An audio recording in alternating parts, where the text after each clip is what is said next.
Utie oha echi ponkno. Needs FM.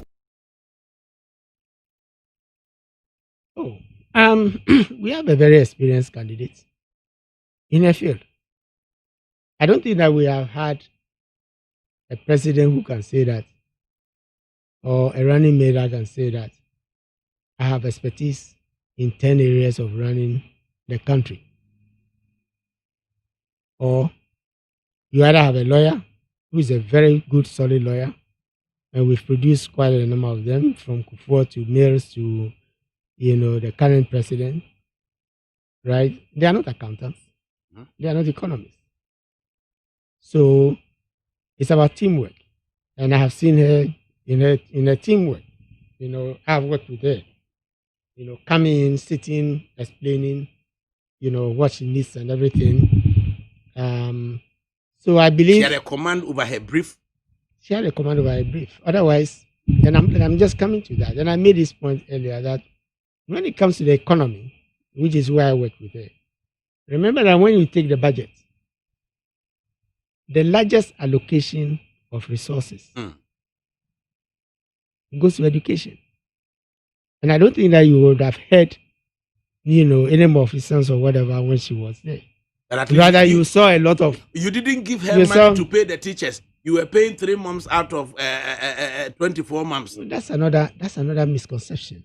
Tell us more about that. What happened is that, you know what it means to post teachers, right? Sometimes it can take up to 6 months, and the person has been posted. And once he gets there, those days, it was just, you didn't even have electronic and other things. And it's happening even now. So the district, first of all, the head teacher would have to, write that he or she has arrived at post. Then it has to go to the district to the region, and then region to... And we went through this long process. And it often took 6 to 8 months, right? It's a distortion. What we did, and the Minister of Finance, was to step in and say, we know the teacher, we know the schools that they are coming from. These are government institutions. So instead of waiting for 8 months to pay them 8 months back pay them 3 months in advance. Wow. Exactly. Once their paperwork and things are being processed. Is this a positive development or negative? So which has been like you never paid anybody? No. And the other thing too is that when the list gets to the Ministry of Education and it gets to the Ministry of Finance, we have to refer it to the Auditor General. And that prolongs the process again. Right? So I'm saying, I'm an auditor, I'm an accountant. Let's pay 3 months. If you pay 3 months and the person is living on 3 months and not going about borrowing and doing all those kinds of things, after all, if the person doesn't qualify or whatever, or for some reason, you wouldn't have paid him that much. You wouldn't have paid him that much, and you can claw back. Even if you were paid or the money went, you can claw back whatever has been paid. So it was meant to be a positive move, rather. Eventually, everybody's money was paid? Yes. Eventually, they have to be paid. But how can you owe a teacher? How can you owe? That's the largest part of How does it feel like being a minister and then the narrative goes out into the public domain and that is not the issue? Well, the part that is a bit, disdainful and whatever is that when you see somebody making the point and you know that he knows the facts, but then he's just distorting it, yes. And it happened in the 2015, 2016, going to the election. And so this was what happened. I rather authorize that the teachers who are waiting should be paid 3 months. Instead of having to wait that long. Exactly. And when the audit report comes, right, and they are found, of course, you may find, a few of them may have left for London, UK, or whatever, right? Is that a reason to punish the majority? No. Who have gone to their field? So I said, yes, we'll handle these things, when it comes. It's just like Social Security and other. So let's pay them, and by then we were validating, by then we had put in the electronic system, which was validating the payroll anyway, before we paid. And that's actually what started removing the ghost names. All we did was, we had screens at the controller and accountant general. And before public servants are paid, and I think it still exists, before public servants are paid, we use the electronic companies, MTN and the rest, for the headmasters, hospital administrators, and others to tell us the payroll. And you can see that they will tell you this person is at post, this person is not at post. So I was saying that if we have this mechanism, let the headmasters validate that the person has reported, right?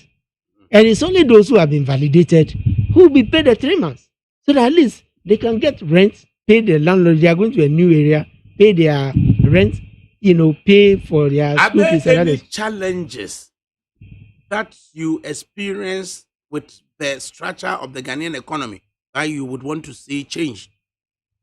Oh, we just spoke about it. We are over dependent on commodities, and we have to add value.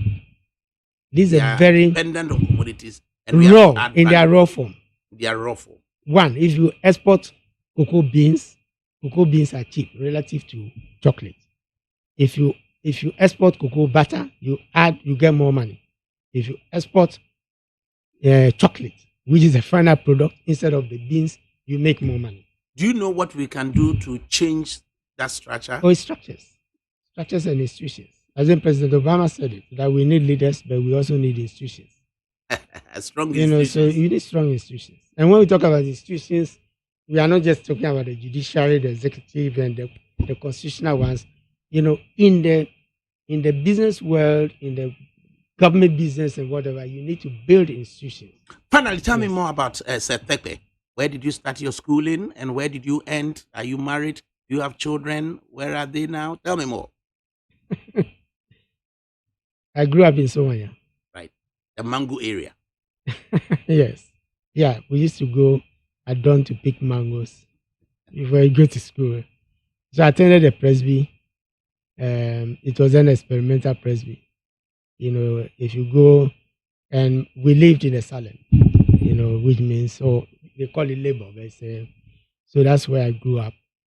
In Asylum, every parent is every resident in there is your parent. So communal parenting. And I attended the class house schools that were just, and my house was just a stone throw. So that's how I grew up. My elementary and then middle school. Do I have one regret?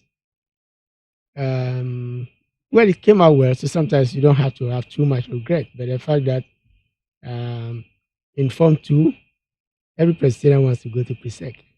That year. And I passed and I couldn't go, yeah. You passed but couldn't go? Yeah. The son of a cocoa farmer. Yes. And then Cocoa Marketing Board scholarship was available. I must say back then it wasn't so obvious.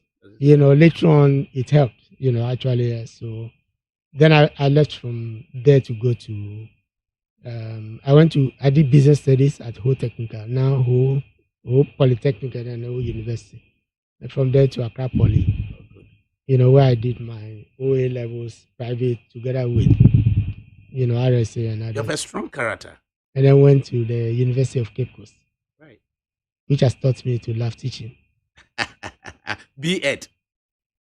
Actually, I did BCom. BCom. Yeah, but everybody did B.Ed, yes. But then you are required to do B.Ed extra. Yes, back then, I think it's no longer a requirement. So that makes you a teacher. Yeah. And how did you land at the IMF? Needs FM.